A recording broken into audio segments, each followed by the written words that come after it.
NDP has concerns with a sole-sourced contract worth nearly $1 million handed out by the public inquiry into foreign-funded anti-Alberta campaigns. The inquiry, being led by Steve Allen, handed out the $900,000 contract to Denton's, where Allen's son is a partner.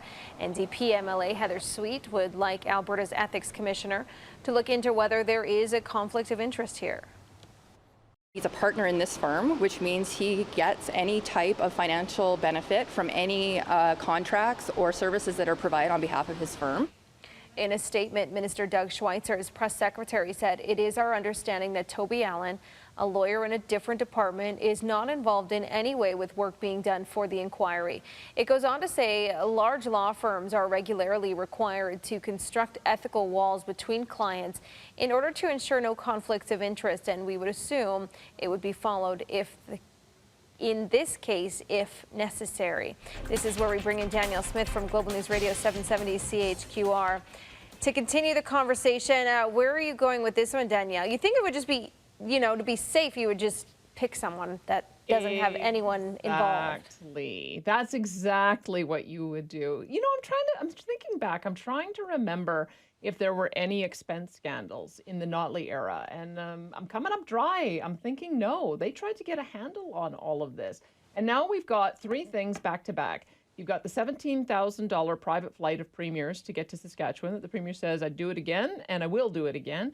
You've got this David Knight leg travel expenses. He's an advisor to the premier, $45,000 traveling back and forth to London, including taking $3,500 one-way trips. I mean, can't you book in advance and go on WestJet, for heaven's sakes? They fly direct to London now, don't they?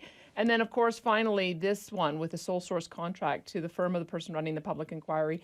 You can't justify any of this, especially if you're going to render a decision like that. You have to go through some kind of due process. You have to get some kind of scoping out of the work that needs to be done, get 3 bids. And if it emerges that Denton's is the best, then fine, you can justify it. But just to hand it off, that is a no-no. Here's the problem that I think the UCP has right now.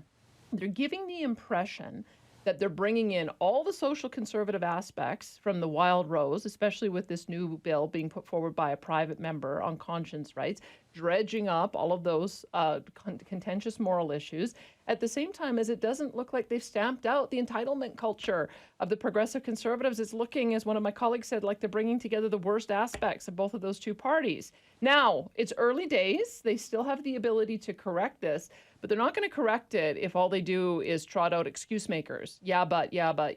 This, it's none of these things are justifiable.